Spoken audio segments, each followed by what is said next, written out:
Hola Silvia, muchas gracias por estar aquí en ILAFEL con nosotras en este programa que hemos titulado Mujeres Poderosas, Guerreras de la Vida. Y pues estoy encantadísima de que hayas aceptado tener esta entrevista para con nosotras, porque tú sabes que el objetivo de estas entrevistas es que las mujeres descubran a través de otras mujeres que han luchado por alcanzar sus objetivos, que realmente se puede llegar a donde uno quiere, que luchando alcanzamos siempre lo que queremos, ¿no? Entonces, ese es el objetivo principal de estas entrevistas y estoy encantadísima de verdad que hayas aceptado y que estés con nosotras, para que todas te conozcan, aunque sea un poquito, porque yo sé que tú tienes una semblanza muy grande, has hecho muchísimas cosas, pero bueno, vamos a dar una pincelada de quién eres. Así que les digo que Silvia Llanto es peruana, radicada en Mataró desde hace más de una década. Es migrante, es poeta, comunicadora social, activista y ha realizado diversos proyectos relacionados con la mujer migrante. Es miembro de la recientemente fundada colectiva Micaela, de mujeres migradas, trabajadoras del hogar y de los cuidados. Y también de la cooperativa Micaela de servicios integrales de ayuda a domicilio. Pues realmente Oye, estamos Gaby, diciendo muy resumidamente quién eres, Silvia, porque tú eres muchísimas más cosas que esto, ¿no? Aquí tampoco nos has contado en esta semblanza todo tu trabajo y todo tu proyecto en Radio Mataró y demás, pero seguramente mira, ya Gaby, nos contarás. sí, Gaby, yo te quería primeramente agradecer el haber pensado en mi persona para este proyecto que tienes de mujeres luchadoras, ¿no? De dar visibilidad a nosotras las mujeres. Y nada, pues mira, una breve semblanza de lo que uno es humildemente, pero como tú dices, cada una de nosotras es más de lo que hay en un currículum, ¿no? O aparece en un currículum.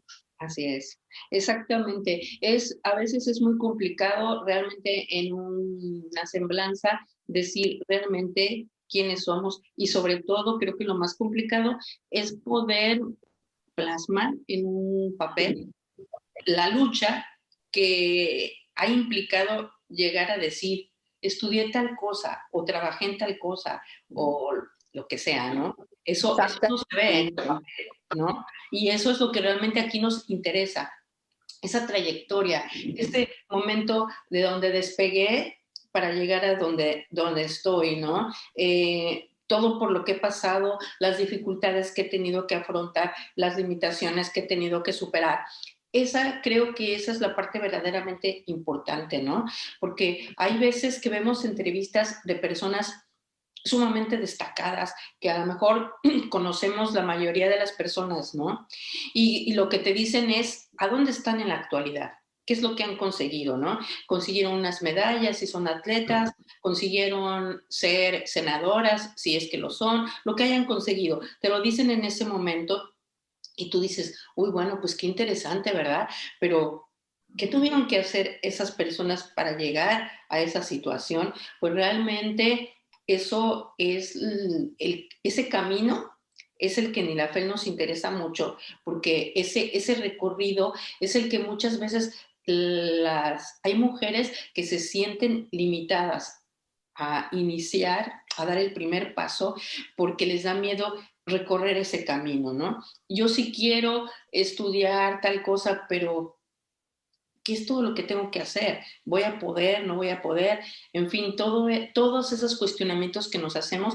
Creo que estas entrevistas, la de Fabiola, que fue la primera que tuvimos, y ahora la tuya que vamos a tener, creo que el objetivo es que otras mujeres nos podamos ver reflejadas en lo que ustedes nos cuentan y ver que realmente es posible hacer las cosas. Así que sin más preámbulos, yo quiero empezar a, pues, a platicar contigo de tu vida. Y bueno, tú me comentabas que naciste en Perú.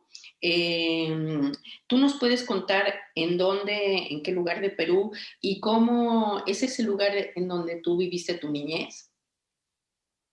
Bueno, sí, mira, yo soy peruana y nací en un pueblito de la costa peruana a 3 horas de Lima.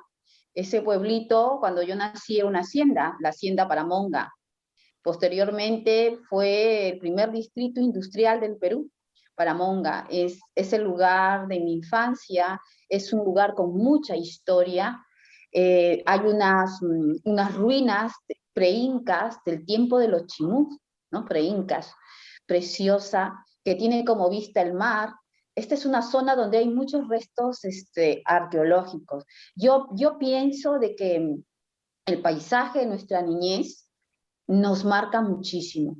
Y yo he tenido la suerte yo amo mi tierra, y he tenido la suerte de crecer rodeada de cañaverales, escuchando, recuerdo dormir, escuchando el sonido del viento, ¿no? Moviendo las hojas de las cañas, a lo lejos escuchar el rumor de las olas rompiendo sobre las piedras, porque la playa de mi pueblo es una playa de puras rocas. Y entonces yo escuchaba el sonido en la noche, el sonido de las olas rompiendo, ¿no?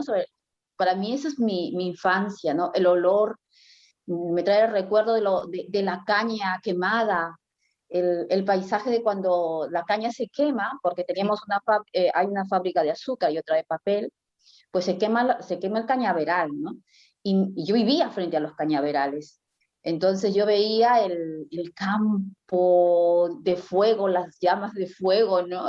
Y luego nosotros decimos gallinazo a lo que cae, como las cenizas que caen, ¿no?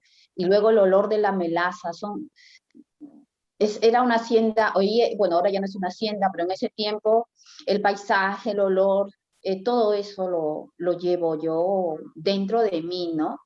El paisaje era un desierto, pero la hacienda Paramonga, porque hay un río, ¿no? Es la zona de la costa peruana es un desierto, y ese es mi paisaje. El desierto, los cañaverales, el sonido de las olas, las ruinas preincas, todo eso es mi geografía que llevo en la piel y en mi corazón, ¿no? Además, hermosísimo, por lo que me cuentas, me lo puedo imaginar y debe de ser un lugar hermoso y realmente seguramente viviste ahí una niñez lindísima. Yo me gustaría que me contaras, ¿tú te sentías una niña diferente en tu niñez? ¿Por qué? Yo me sentía una niña diferente, tú lo has dicho, porque eh, lo que pasa creo que fantaseaba mucho en el sentido que mi padre era una persona mi familia era una familia humilde, pero mi padre era un obrero, mi madre se dedicaba a la casa y a pesar de provenir de una familia humilde, era una familia obrera, de clase obrera, pues nunca faltaron los libros. Y a mí me gustaba mucho la música y en mi casa había libertad. Mi padre me educaron en la libertad y en mi casa siempre se hablaba de muchísimas cosas, ¿no? Y mm, puedo decir que yo me sentía diferente porque andaba en mi mundo, era muy libre. Eh, por ejemplo, tenía una radio y me gustaba captar emisoras de la capital, las que podía captar, y escuchaba la música clásica, entonces me alucinaba con las músicas clásicas y el paisaje, pues mira, era increíble. Y luego me crié escuchando historias, tanto de mi padre, de mi abuela, de mi madre, historias de mis antepasados. Y yo siempre por eso me gusta mucho Fabiola, porque mi niñez estaba hecha de esta memoria. Entonces, yo no congeniaba no encontraba en los otros niños lo que a mí me gustaba. Entonces, porque ellos estaban en sus cosas, en sus juegos, y yo también jugaba como todo niño, ¿no? Pero había algo que me hacía apartarme, ¿no? Me gustaba más estar en mi casa con los libros. A veces mi padre me traía revistas éramos un pueblo pequeño, no teníamos una gran biblioteca.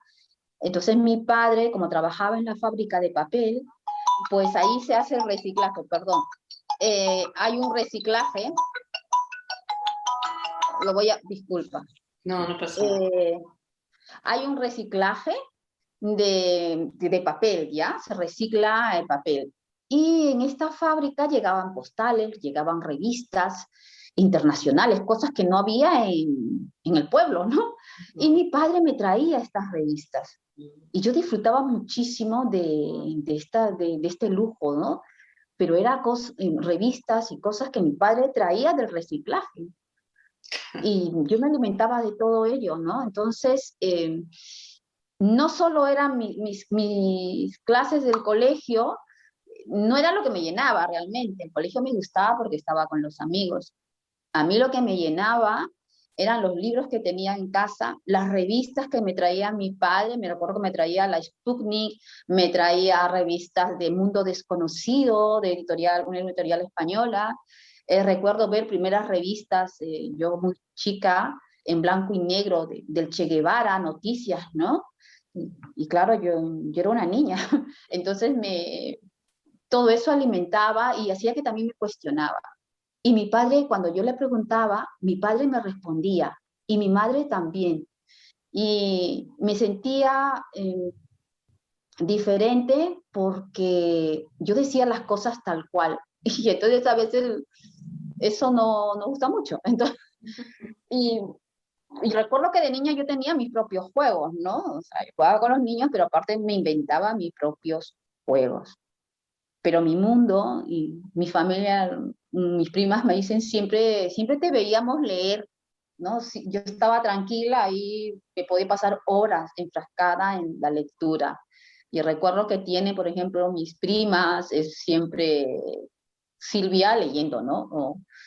O haciendo sus cosas. Y en el colegio, pues me decían que chiviloca, era mi apodo, porque no, yo era tal cual, era un espíritu libre y siempre he sido un espíritu libre. Y Sí. entonces me cuestionaba otras cosas que los niños quizás de ese tiempo no se cuestionaban, porque en mi casa se hablaba de todo y mis padres saciaban mi curiosidad. Pues No fíjate, había censura. sí, ahora que dices eso, estaba yo pensando, escuchándote, que realmente tú te sentías una niña diferente. Creo que eras una niña diferente en el sentido en que tú no los explicas, pero yo creo que también tu familia de alguna manera era una familia diferente, porque yo creo que en general en nuestros países latinoamericanos, por lo menos, y es una desgracia, no lo digo como algo positivo, sino como algo que da tristeza, cuando las personas no tienen bueno, son gente humilde, ¿sí?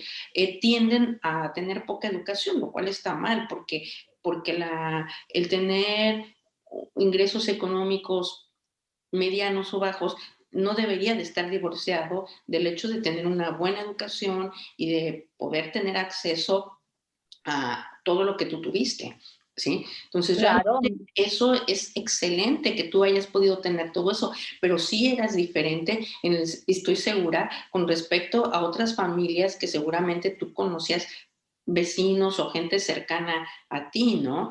Porque como dices, se conforman con el hecho pues de lo que puedan tener en la escuela o inclusive con menos de eso, ¿no? Entonces, pues realmente mis yo no padres, podría Gaby, decir. te cuento, mis padres, lo que tú hablas, de que lo económico no es, claro, determina que va a ser tu vida mucho, para poder llegar a algo vas a tener que luchar más, Claro, ¿no? Pero no es determinante. Mis exacto. padres, mi madre fue huérfana de madre y mi padre huérfano de padre en niños. Mi padre no terminó la primaria, mi madre tampoco terminó la primaria, pero no por eso mi madre era una persona súper educada que a mí me enseñaba en el colegio, porque se autoeducó. Y ella siempre quiso, me dijo, a ella lo que más le dolió, porque ella se crió con sus tías, fue que la quitaran del colegio, la sacaran del colegio, porque le dijeron, ya, bueno, ya sabe escribir, ya sabe leer, sabe sumar, sabe restar, es muy lista, no sé qué, no sé cuánto, no necesita seguir bueno, en otras épocas, no necesita seguir estudiando, porque tenía que enviarla a otro pueblo a estudiar y todo lo demás. Dijeron que no. Mi padre, porque se quedó huérfano, no había posibilidades que la gente necesitaba ingresar dinero en una familia de... Mi abuela se quedó viuda, con muchos niños, pues los hijos tuvieron que trabajar.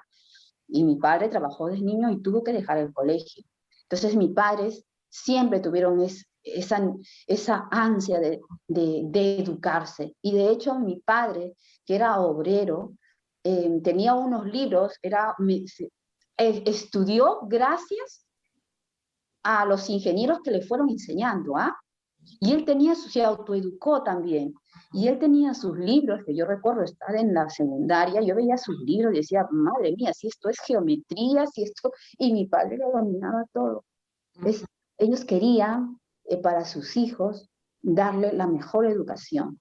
Entonces, pero ellos también tenían esa necesidad, habían crecido con eso. Mira, yo hubiera querido terminar una secundaria, hubiera querido ir a... Mi madre hubiera deseado ser enfermera, entonces, y querían lo mejor para sus hijos. Pues un aplauso realmente para ellos, ¿sí? Porque creo que son ejemplo para muchas familias, sobre todo latinoamericanas, que realmente, como te digo, yo también soy una defensora de que en la educación no tiene que estar divorciado con el aspecto económico, ¿no? Tenemos que tener una educación integral en que todas las personas no estén determinadas o sea, tengan educación sin estar determinadas por la parte económica, ¿no? Pero bueno, a mí me gustaría preguntarte, ¿esa fue la razón por la que estudiaste educación y literatura? Pues, mira, la verdad fue que cuando yo terminé el colegio, o sea, antes de terminar el quinto año, me hicieron la prueba para ver mis aptitudes, ¿no? Vocacional, la vocacional. Y entonces, realmente no sabía que... Yo lo que quería hacer era igual que el mundo de fantasía en el cual vivía también, yo quería ser una escritora, quería ser una poeta, dedicarme al arte. Ese era mi sueño. Y también decía, bueno, también puedo ser sexóloga, imagínate, ¿no? Pero tenía que estudiar medicina. Y entonces, pero mi sueño era dedicarme al mundo del arte, de la literatura. Me gustaba mucho leer, ¿no? Y entonces yo quería hacer literatura. Pero claro, yo tenía 16 años cuando terminé. Entonces, mis padres me orientaron, me dijeron, mira, antes de que seas poeta, pues se va a morir de hambre. Entonces, me orientaron hacia la educación. Y entonces ingresé a la universidad, estudié educación, pero luego postulé a la Universidad Mayor de San Marcos a la Escuela de Literatura. Y lo que siempre había querido estudiar, pero fue pasado unos 2, 3 años que ya supe realmente y me atreví a hacer lo que yo quería, que era la educación también me gusta, pero quería estudiar literatura. Y postulé, ingresé, y para mí San Marcos, la universidad donde yo estudié, es mi alma mater.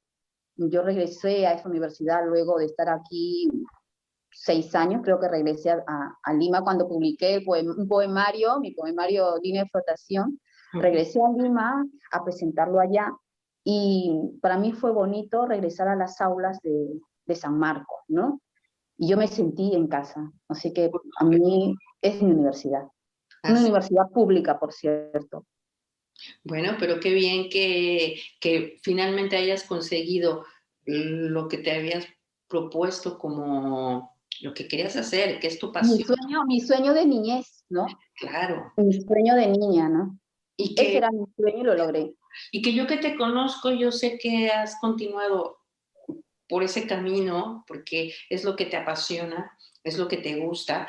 Y yo creo que ese es un ejemplo que podemos tomar muchas mujeres, decir, es que lo que nos apasiona eso es en lo que tenemos que poner todo nuestro interés, porque yo creo que cuando trabajamos en lo que nos gusta, en lo que nos apasiona, entonces deja de ser un trabajo y se convierte en un placer hacer lo que hacemos, ¿sí? Y podemos Exactamente. estar horas y podemos estar días que no nos vamos a, bueno, nos podemos cansar lógicamente porque somos humanos, pero me refiero, no nos vamos a cansar, no nos vamos a hastear de lo que hacemos porque es algo que es lo que nos gusta, ¿no? Y yo eso le recomiendo a muchas mujeres, haz lo que realmente te apasiona, lo que realmente te gusta, porque entonces te vas a sentir pues realmente satisfecha y feliz, ¿no? Te vas a sentir plena y desarrollada. Y para lograr esos objetivos tendrás que hacer otras cosas.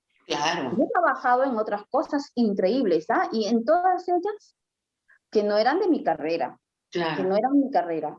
Pero en todas ellas, he vendido perfumes, he vendido de todo, pero me he divertido. He visto siempre el lado positivo de las cosas bueno, dicen, ay, el positivismo. No, hay que verlo de lado. Yo no voy a estar en un trabajo amargándome. Sacaré lo positivo del lugar donde estoy, claro. ¿no? Mira, el trabajo más loco que he tenido, que se puede decir, yo vendía espacios de sepultura. En una de las mejores, no voy a hacer propaganda, pero era precioso el lugar. Y fue una época para mí genial, aprendí muchísimo y me divertí, a pesar de ser un trabajo medio raro, vender parece muy tétrico, ¿no? Pero lo hice con gusto, ¿sabes? Y aprendí mucho y fue una época bonita de aprendizaje. De todo lo que he hecho en la vida, de todo lo que nos pasa, sea malo o bueno, tenemos que sacar un aprendizaje. Así es, exactamente. Estoy totalmente de acuerdo contigo, pero bueno, aquí tú nos cuentas también sobre la época del terrorismo en Perú, ¿no?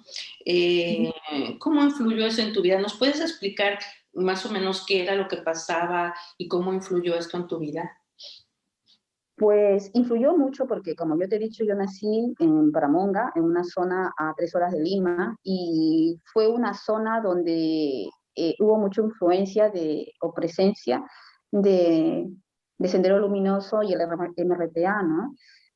Fue una época que le llaman de lucha armada, fue una época difícil, una época que yo la he vivido y la he sufrido, tanto en mi pueblo como en la universidad. Yo, como te digo, estudié en San Marcos, universidad pública, una universidad estigmatizada como un nido de terroristas, ¿no? Y siempre llevamos como el estigma, ¿no? De ser rojos, de ser terroristas y algo así.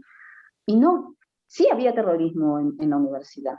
O sea, yo lo he vivido de cerca, he vivido esa crisis, he vivido la fractura de una sociedad donde son como hermanos que se detestan y se odian, ¿no? Y es una época triste, es una guerra, se puede decir, Una gran- donde los hermanos mm, se pelean, se desangran y no se reconcilian, ¿no? Se supone que estamos en un proceso de reconciliación, pero ese proceso de reconciliación que lleva años, realmente son fracturas que son muy difíciles de superar. Entonces fue una época terrible, fue una época también del Fujichó, que yo le llamo, porque entramos en una época terrible y afectó básicamente mi pueblo, Paramonga. Porque en esa gran empresa que yo te digo de azúcar Sí. era una cooperativa, una parte de la cooperativa, y fue desmantelada, Ujú. ¿no? Toda la empresa de Paramonga, la fábrica de papel, ¿no? Fue privatizada y ese era un gran complejo que una zona fabricaba de papel, otro lo envasaba, se exportaba, bueno, era muy grande, ¿no? No solamente era en Paramonga.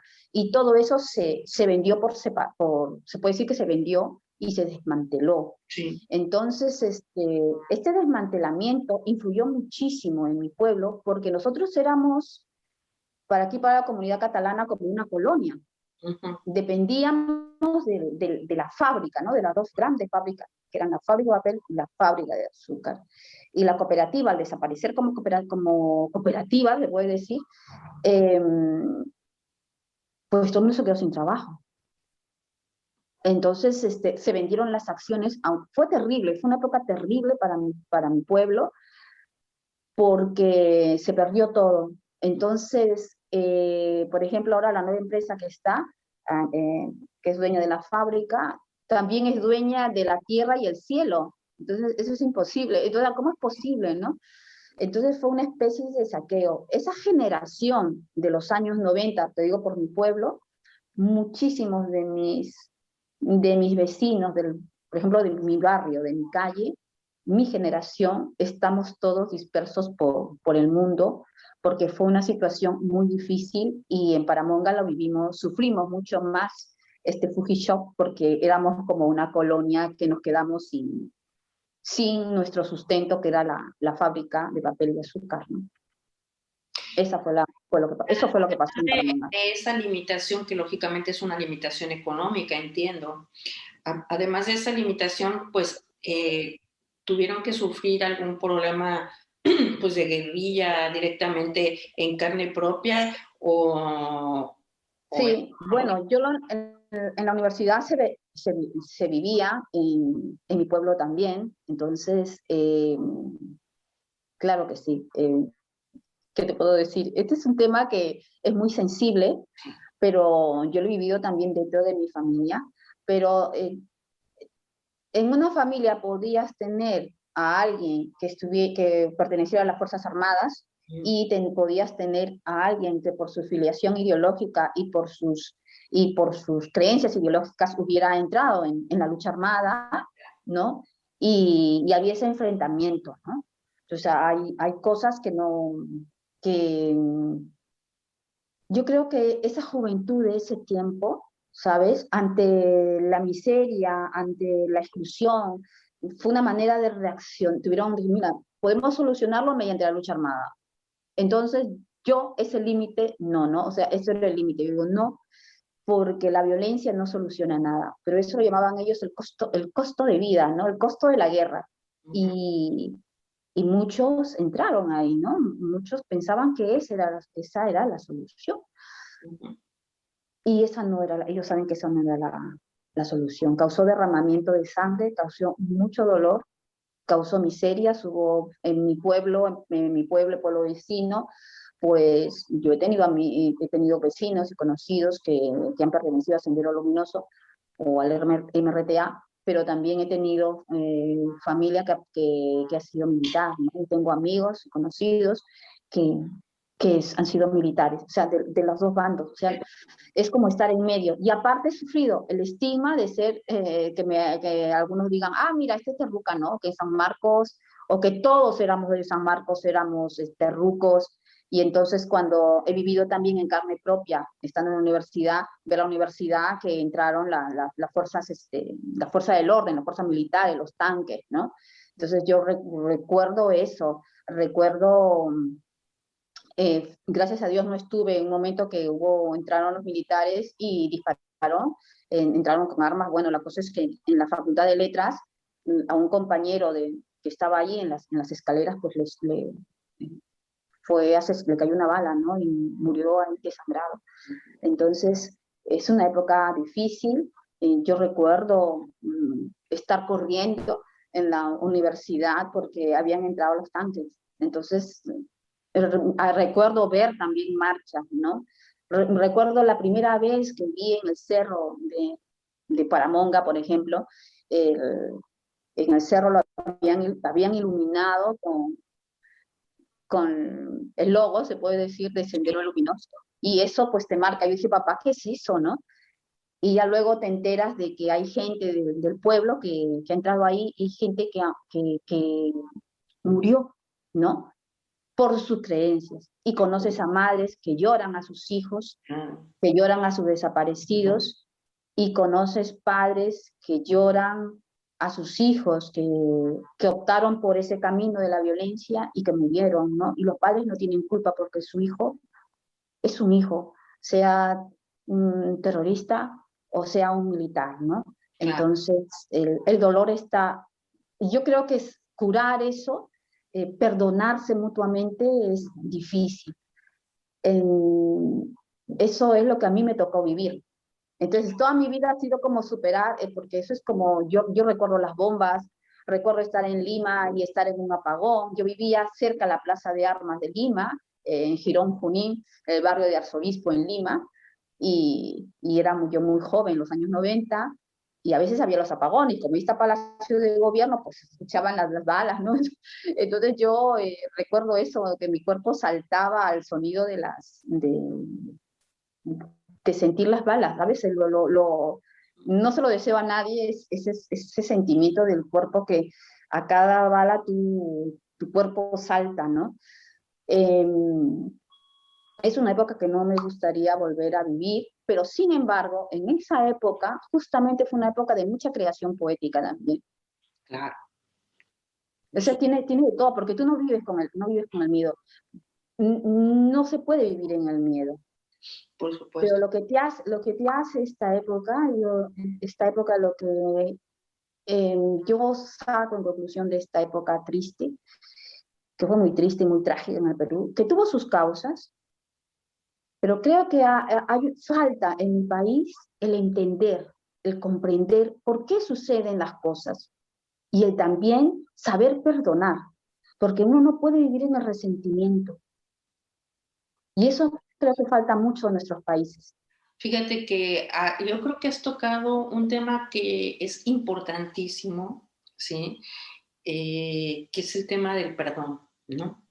Que tenemos que aprender a perdonar muchas cosas, porque cuando tú vives resentido, no tienes la capacidad de ser feliz, porque ese resentimiento es una limitación que siempre va a estar.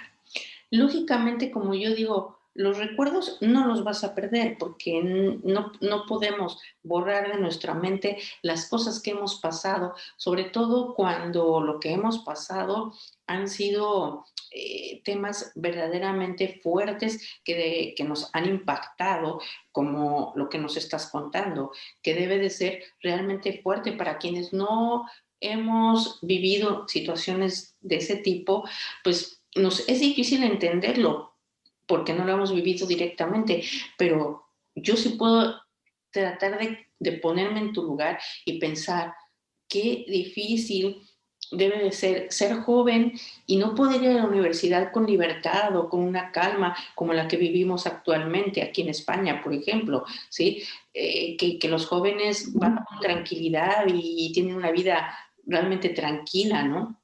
Sino tener yo recuerdo también, bueno, yo era muy niña, pero supongo que lo que me explicas debe ser algo semejante a lo que pasó en 68 en México y en todo el mundo, En ¿no? México. Y yo era muy, muy pequeña, pero sí recuerdo a tíos míos que eran jovencillos en ese momento, pues explicar en casa lo que tú dices, ¿no? Es que entraron a la universidad, es que nos sacaron los militares, es que pasó esto, es que...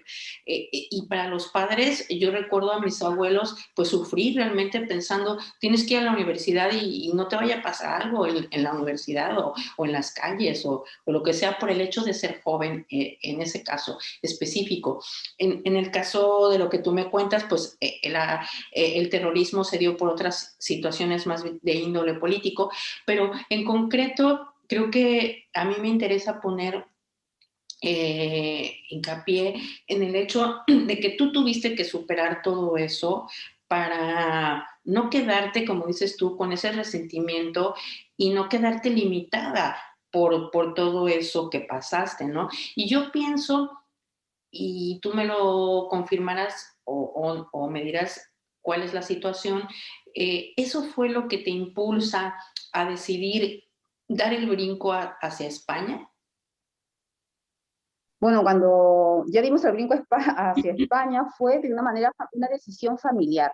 Ah, Fue una decisión familiar, ¿no? Yo ya tenía ya mis hijos, de mejorar, porque era una situación, yo ya estaba con mi pareja y la situación para él también era difícil, ¿no? O sea, no de tener un nivel de estabilidad económica, ¿no? Una casa, qué sé yo, todo lo que una pareja quiere. Y vimos la posibilidad de emigrar, ¿no? De salir del país. Y, y lo hicimos en conjunto. O sea, fue una decisión familiar, salir. Digo, vamos a salir vamos a cambiar el destino de nuestros hijos. Yo no sabía lo que me esperaba en España, pero yo dije, salimos, ya está, ¿no? Y claro, mi madre, ¿sabes qué me pasó a mí una cosa? Eh, que yo tenía una, como te dije, la situación en los 90, ¿no? De mi país, de la crisis económica, muchos emigraron, pues tuve una amiga, Marta, Marta Flores, mi amiga de la infancia, desde los 5 años en el colegio conmigo. Ella fue como ilegal a Estados Unidos. Iba a cruzar la frontera México-Estados Unidos y murió hay un río ahí, ¿no? Sí, sí, Ella sí. murió en el río este, ¿no? Y su cuerpo se quedó allá. Entonces yo te recuerdo tener 20 y tantos años, 25 años, y recuerdo el último día que la vi, ¿no? Que ella tenía ese sueño de superarse, de voy a buscar un nuevo destino, ¿no? Me voy a ir, voy a buscar el deseo de salir, ¿no? Ella también era huérfana de madre, se quedó huérfana de madre joven.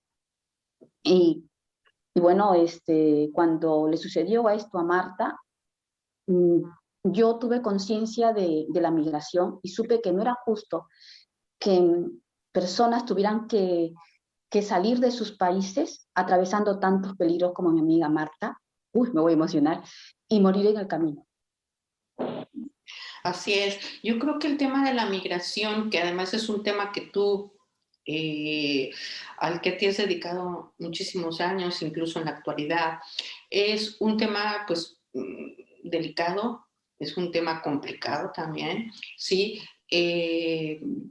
Sin embargo, ser migrante, pues realmente tiene también esos aspectos emocionales que también tenemos que superar, ¿no? Porque Sí. quienes hemos migrado a otros países, algunos más, otros menos, pero siempre tenemos que aprender a adaptarnos a la nueva situación, ¿no? A una nueva realidad, ¿no? En Claro, el caso de mi madre, cuando supo de esta decisión de poder emigrar, nosotros tuvimos la suerte, y yo te digo la suerte, de poder emigrar en una condición de legalidad. claro. Pero mi madre que tenía mucha fe, mi madre no me vio, mi madre no me vio salir, murió antes, ¿sabes? De que yo saliera hacia España. Pero mi madre me decía, Silvia, estoy segura que tú te irás sentada en un avión de manera legal. Y me Claro. fui de manera legal, tal como dijo mi madre, sentada en un avión. Y fue muy curioso, ¿no? Porque cuando yo estaba en el avión recordaba lo que mi madre me había dicho. Y los buenos deseos de mi madre, de una madre hacia su hija, ¿no? Claro. Y, migrar fue difícil porque yo amo mi país, ¿no? Entonces, yo hubiera querido quedarme, pero tuve que salir y aceptar esta nueva situación. Entonces, a veces cuando yo he llegado aquí y siempre digo que trabajo con mujeres migrantes, fue porque a mí me pasó o pasó lo que le pasó a mi amiga Marta y para mí fue totalmente injusto. He soñado muchas veces con ella, ¿no? Y converso con ella en sueños, se puede decir, ¿no? Y, y por eso es que estoy tan ligada a todo lo que es la mujer y migración. Y la migración. Tú, yo sé que es muy emotivo lo que te voy a preguntar, muy personal, pero cuando Sí. tú estabas recién llegada a España, ¿qué emociones estaban dentro de ti? Y sobre todo, lo más importante, ¿cómo pudiste superar pues el sentirte de esa manera? Bueno, cuando yo llegué a España descubrí que era inmigrante, ¿no? Entonces, ya no era Silvia Llanto, nadie me conocía, yo era un ser anónimo, ¿no? Eh, Estaba fuera de mis raíces, pero hay una cosa, yo siempre he sido muy curiosa, es ver la diversidad de personas. Para mí, en el primer momento lo vi como, dije, madre mía, no me esperé encontrar marroquinas, subsaharianas, los colores, la vestimenta, yo recuerdo salir y curiosear, Ujú. a conocer la ciudad de Mataró y me perdí, de hecho me perdí porque no, o sea, salí y caminé sin rumbo, ¿no? Al final regresé a mi sitio, dije, "Bueno, he salido por ahí, regreso al norte, al sur, bueno, me logré ubicar, pero me perdí por las calles de Mataró. lo primero que hice fue conocer la ciudad. Y como te digo, como siempre he sido curiosa y he sido una persona muy dada a comunicarme con la gente, pues yo iba a la tienda de la esquina y hablaba con la persona que estaba ahí, ¿no? Entonces, preguntaba, preguntaba mucho. Iba a una tienda, ponte, de una persona, de un subsahariano o de una persona marroquina, ponte, una vez voy a la tienda y escucho, pues siempre escuchaba una musiquita, una música, una música. Y un día no me aguanté y pregunto, ¿qué es esa música tan bonita? Y era, yo no sabía, le digo, esto es su rezo, qué bonito. No entendía, por supuesto, nada. Y luego así conocí a otra mujer subsahariana y iba preguntando. Y un día, caminando, como siempre me gustaba curiosear, para esto mi hijo ya estaba en el colegio, la llevaba al colegio, ¿no? El, vi lo que era también, vi lo que era, porque tú sabes cuando te miran diferente o cuando te dicen la discriminación que hay aquí, bueno, evidentemente hay una, cuando tú llegas, pues te dicen, se asombran de que hables bien, de que te preguntan, oye, ¿en tu casa hay lavadora? ¿Tienen TV? ¿Tienen baño? Como si yo viviera en la selva, ¿no? Algo así. Entonces, piensas de que vivimos en las selvas y todos como, ¿no? Sí, sí, Pues, es lo primero, yo dije, madre mía, ¿cómo puede pensar la gente esto? sí. Entonces, no lo tomé como una agresión, no lo tomé, sino lo tomé como una falta de conocimiento, una falta de conocer otras culturas, ¿no? Dije, bueno, a esta persona le falta conocer. Pero a lo que iba yo, que un día estoy caminando por la calle y veo un cartel que invitaban a un acto de poesía. Ujú.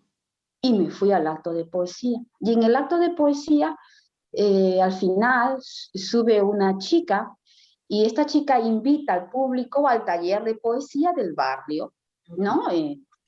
Bueno, yo anoté, como me dieron al entrar, me dieron una publicidad, un cartelito, recuerdo una cosita ahí, pues me dijeron, llamen a tal número, y bueno, yo lo hice, llamé a tal número, me fui a la reunión que decía, y me di cuenta que eran todos nacional, no había ningún solo latinoamericano, un inmigrante, y ellos también se sorprendieron, ¿no?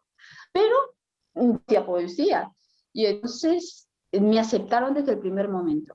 Y esta chica que se llama Monse, pues se convirtió luego en una de mis amigas, una de mis mejores cómplices para algunas cosas. Lastimosamente ella también ya no está con nosotros, murió hace unos años. Pero así fue como me fui integrando a esta, o siendo parte primero de mi barrio, porque no me he movido de mi barrio, de acá, el barrio Serrañola, vivo acá en Mataró, y aquí he creado mi familia, aquí están mis vecinos, mis amigos, es mi nuevo hogar. Yo siempre seguiré siendo peruana, pero también Mataró es mi casa, también es mi hogar. Claro, por supuesto. Oye, Silvia, ¿y cómo es que yo te conocí en la radio? ¿Cómo es que llegaste a trabajar a Radio Mataró? Pues fíjate que estaba, como te digo, entré a este taller de poesía, luego entré a la Asociación Cultural del Barrio y participaba haciendo lo que es el foro, hacía cineforum, organizaba esa parte. Y luego participaba mucho en el mundo asociativo y hubo un programa que era Anti-Rumors, que es de Barcelona, un programa luchar contra los rumores, en contra de, bueno, del racismo y la discriminación. Y yo participé en ello y terminando ese taller, yo me pregunté, ¿te acuerdas que te dije que sentía de que no nos conocían? Pues yo dije, ¿qué tal si hago un programa de radio que hable sobre los latinoamericanos, ¿no? Y le puse Sudaki Style, como no dice Sudaca, puse Sudaki Style. Y Sí. envié el proyecto a Mel Rose, que es la directora del programa, y la directora de la radio, perdón, y ella aceptó. Entonces, desde ahí hace ya, el otro día conversaba con Cristina Salat, que me dice que me conoce de 1000 años. Yo digo, ¿cuánto tiempo llevo en la radio? Ya perdí la cuenta. Creo que llevo más de 6 años, 7 años en la radio, porque aparte del Sudaquía, luego realicé otro proyecto que es el Migradas, entonces, y es en el que estoy actualmente. La radio para mí fue un descubrimiento. Me permitió realmente realizar muchas cosas. Aquí está el primer programa que tuve en la radio, y para mí fue un proceso de conocer que podía hacer radio, de poder ayudar también a los colectivos migrantes, pero lo importante, que tienes que atrever. No tienes que decir, ay, mira, como... O sea, yo lo hice, a mí nadie me dijo, Silvia, puedes presentar un proyecto de radio. Yo lo escribí, lo creé en mi cabeza y lo presenté. Claro, sin darte ningún miedo, ¿no? Y sin No, sin ningún miedo, ni decir, ay, porque soy inmigrante quizás no lo puede hacer. No, yo me atreví, pum, pum, voy, converso, hablo y ya está. Sí, ¿Qué es lo único que me pueden decir? claro, No. claro. Como No, no. eso te iba a decir justamente, como le digo yo a la gente, oye, tú haz lo que el no ya lo tienes, eso ya lo tienes de entrada, ¿sí? Pero ¿qué tal y si te dicen que sí? Entonces, Claro. pues, hay que hacerlo, hay que quitarse esa limitación, hay que quitarse ese miedo y decir, pues, mira, aunque yo soy aquí migrante, aunque todo lo que sea, yo lo voy a hacer, ¿no? Uno lo puede hacer. Y ahora, en este tiempo de pandemia, que ahora todos estamos abocados al mundo tecnológico, la tecnología puede ser nuestros aliados para muchos proyectos. Claro, claro, por supuesto. Y además ahora, pues la radio también la puedes hacer por internet y tantísimas cosas que puedes hacer interesantísimas. Pero Sí, exactamente. tú nos decías en la radio, y no solamente en la radio, o sea, en toda tu actividad, en tu ser, le interesa mucho trabajar por los derechos de la mujer activamente, ¿no? Sobre todo por las mujeres migrantes. Cuéntanos un poco de esta última proyecto que estás haciendo de Micaela. ¿Cuál es el objetivo? ¿Por qué lo estás haciendo? Mira, el colectivo Micaela nace por este tipo de pandemia, Gaby. Es decir, yo me dedico a la radio, hago radio, escribo poesía, qué sé yo, hago muchas cosas, pero también yo trabajo en el sector de los cuidados. Entonces, mira, toda mi actividad que he tenido tanto tiempo aquí, que supone que estoy integrada, entre comillas, pero bueno, integrada, entre comillas, digo, a pesar de participar en todo este mundo asociativo y todo demás, todo este recorrido, en el trabajo del sector de los cuidados, yo descubrí en esta pandemia que no importábamos. O sea, no importaba los que llamaron esenciales, trabajadores del sector sanitario, sociosanitarios, cuidadoras del hogar, trabajadoras del supermercado, no interesaba si nos contagiábamos o no del virus, no importábamos, ¿no? Realmente las condiciones laborales en que trabajaron muchísimas, yo te hablo del servicio de atención domiciliaria, el servicio de ayuda a domicilio, no contábamos con ningún tipo de EPIs. Ahora, yo me dediqué en ese tiempo a reclamar. Tú sabes cómo soy. A reclamar, a pedir por acá, bueno, y fue una lucha constante. Yo soy miembro de la vocalía de donas de Zarrañola hasta este momento, y en el tiempo de pandemia yo también vi que no era suficiente. Aparte, yo tenía que todo lo que yo proponía, por ejemplo, a poder solucionar cosas, pues tiene que pasar por una asamblea, tiene que aprobarse por la junta, qué sé yo, ¿no? Entonces, eso te limita mucho. Fue un tiempo que estuve desbordada no solo por el trabajo, sino porque muchas mujeres me llamaban, me escribían por su situación, amigas, conocidas, todas estaban, muchísimas trabajadoras del hogar y los cuidados, abandonadas, muchas trabajadoras internas que tuvieron que condiciones que trabajaban eran terribles. Y bueno, yo trabajaba todo ese tiempo, no descansé ni un minuto, pero supe que no importábamos. Entonces yo dije, ¿sabes qué? Basta ya. Tenemos que unirnos, formar un grupo y a través de nuestras sapiencias, de nuestras habilidades, presentar, crear nuestra propia nuestras propias reivindicaciones, luchar unidas y juntas, solo juntas, vamos a salir de esto, ¿no?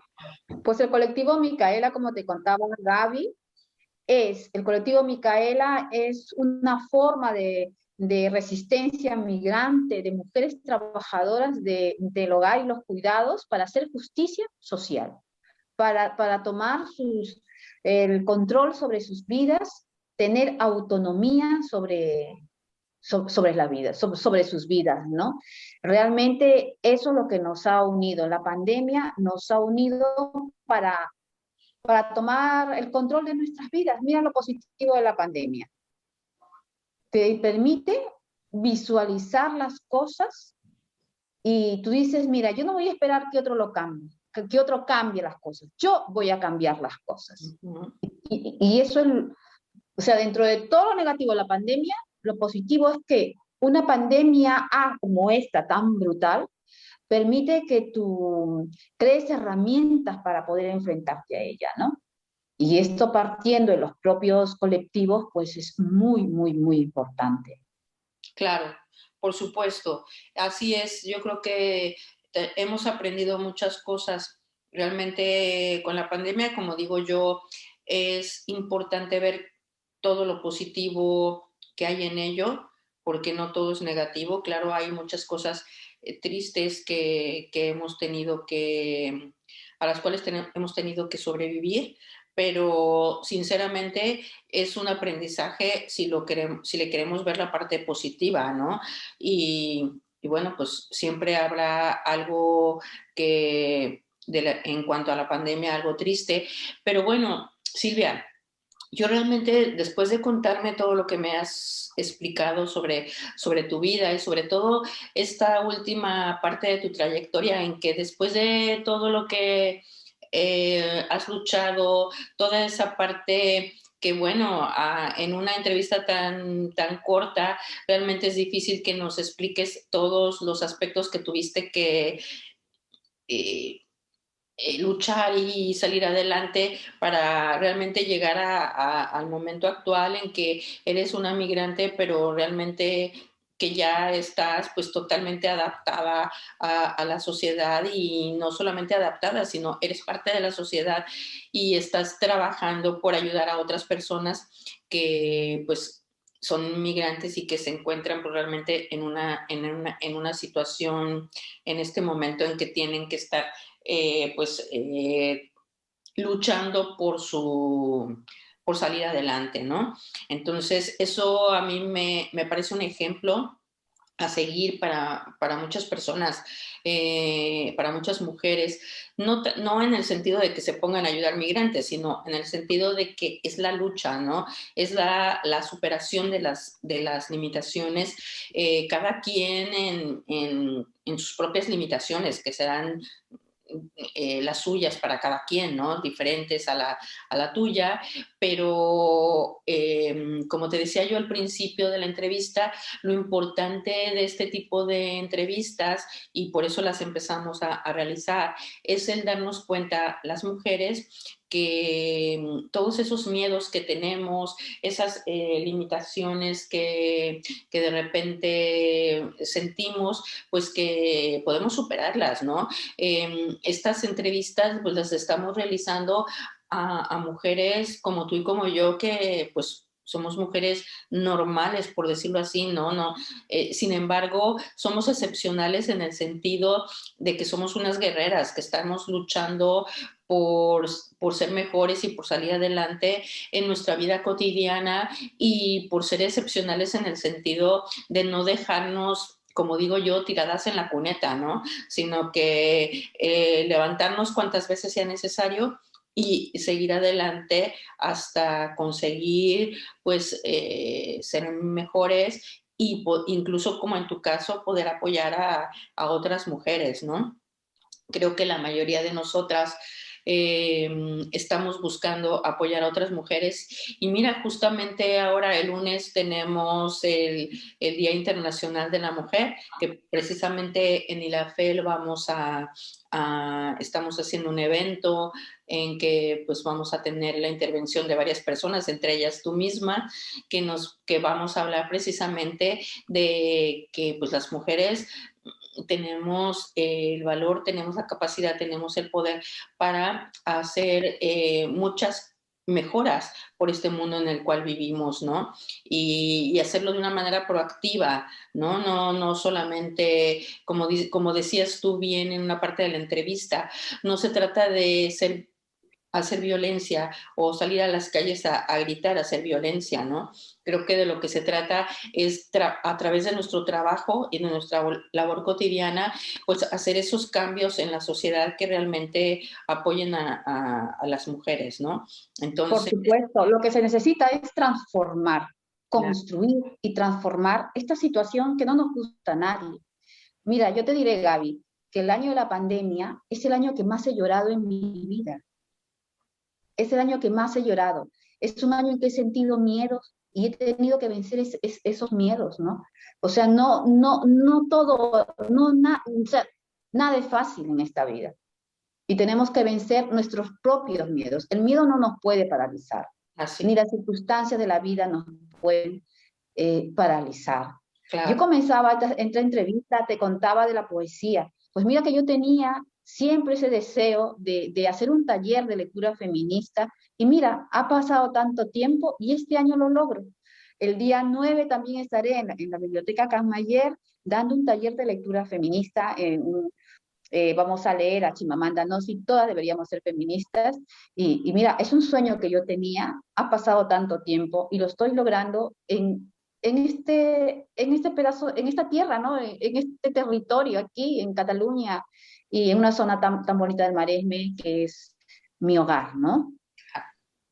Pues también estaremos contigo presentes ese día, Silvia. Y bueno, pues espero que las mujeres que nos estén viendo y que nos vean en esta entrevista, realmente todo esto que hemos hablado les sirva para a ellas mismas querer transformarse, querer mejorar, querer convertirse en esas personas que están llamadas a ser y luchar por alcanzar sus objetivos y sobre todo pues que sepan que en la FEL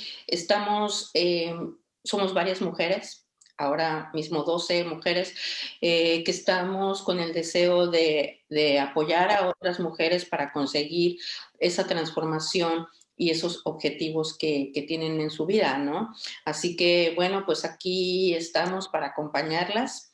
Y bueno, Silvia, yo no quisiera dejar esta charla contigo porque siempre es muy agradable charlar Uh -huh. contigo, pero pues te agradezco muchísimo de verdad este tiempo que nos regalas. Sé que eres súper ocupada y siempre tienes muchas cosas que realizar. Te agradezco muchísimo y bueno, un fuerte abrazo y bueno, nos vemos el lunes, ¿no? En nuestro evento. ¿Vale? Por supuesto que sí, Gaby, yo a ti darte las gracias y bueno, yo sé que el día lunes será muy interesante estar tantas mujeres contando experiencias positivas, contando formas de poder transformar, porque yo creo que todas estamos siempre creciendo y en un proceso de transformación constante, ¿no? Y bueno, tenemos todas que implicarnos en este cambio de mundo. Así Aunque es. parezca tiempos adversos, en tiempos adversos justamente es un tiempo, ese es el tiempo para comenzar nuevas cosas, Así es, ¿sabes? exactamente. Bueno, Silvia, pues te mando un muy fuerte abrazo y nuevamente mi agradecimiento de verdad por estar con nosotras y hasta pronto. Gracias, Gaby. Gracias. Adeu.